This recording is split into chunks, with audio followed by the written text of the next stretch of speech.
ndakaiswa rukawo ndakarara nemukadzi mumwe. Ndakati ndichitenda nogera ndasangana nemukomana paatondipropose ndabvuma ndamunyebera kuti handina murume. Ndipo takatanga kuti tese vhadasitika pakurara tese tarara tese.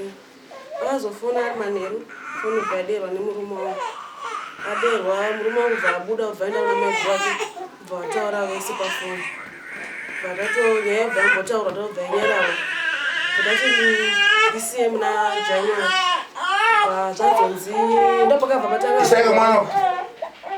ndopakatanga kurwara ibva ndatsvagwa ndopakabva pataurika nyaya yobva ndabvunza kuti haichokwadi chinhu chakaitika sikuve patazosvika pari chinoitika nani. Asingazivi kuti mukadzi womunhu ndaimubvunza kuti une murume here kana kuti wakamboroorwa here. Iye aindirambira achiti handisati ndambororwa handisati ndava mukadzi womunhu.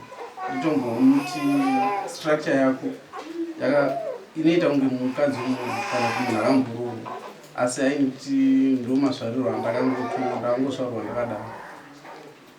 Saka makadanana kwenguva yakadii? Tungoti kwe 2 months. 2 months.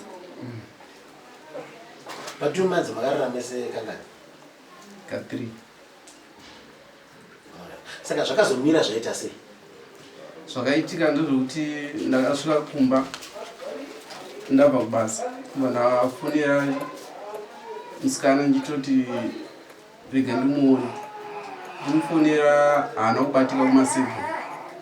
Ndakazofona kuma9 ndopakapinda foni yake ipapo yaiva nemurume wake. Murume wake akadayira foni ndobva ndakata because aiti ndina hanzvadzi yangu iri too strict neni.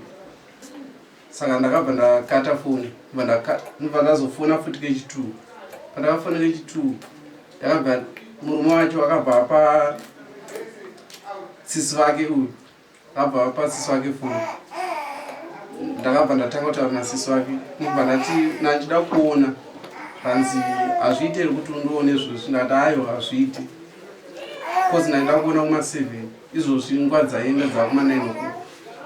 Hanzi ungoita kuti tuonane. Ndati aiwa ndione vana vanji usiku uno. Hanzi alright. Akabva atokatochi foni mangwana makuseni ndakubasa ndo pakatanga kukolewa nemurume wake kwandiri. Abva ati useko shamwari. Ndakati handiri right.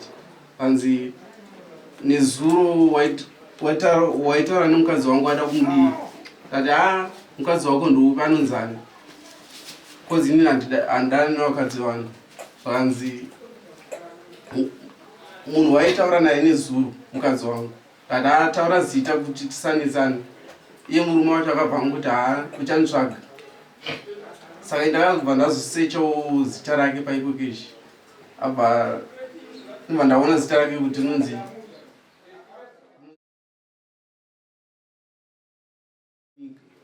zvanzi iwo hausi tini. Ndati ndini. Zvanzi hauna kusangana nemukadzi wangu kubhabhe. Ndati mukadzi wako. Ndakatoshandisira kutoti mukadzi umwe. Zvanzi mukadzi wangu. Ndati so rako kana angari mukadzi wako. Zvanzi alright. Akati ipapo akati ndakuregerera. Ndakuregerera ndakabva ndatosiyana naye. Then pane shamwari yaanotamba naye taizivana neshamwari yake yaanotamba naye. Akazoudzwawo neshamwari yake kuzoti uyu munhu wekuziva, munhu wepadhuze. Munhu shamwari iyoyo akabva atoti alright rega ndimufonere futi. Akabva andifonera futi aibva ati usiyane nemukadzi wangu. Ndati alright ichi waita basa because ini asingatombozivi kuti mukadzi wako. Hanzi alright. Zvakabva zvatopera ipapo. Swa 6 January ndo pandakazotanga kurwara. Ndatomboendeswa kliniki. Tatombobayiwa majekiseni chichi pamwe zvichaita nani. Then paripo patakazoendawo takabvunzwa kuti chii chakaitika. takataurawo zvakaitika kuti ndakambosangana nomukadzi womunhu ndo patakabva tanzi tsvaga vanokubatsirai.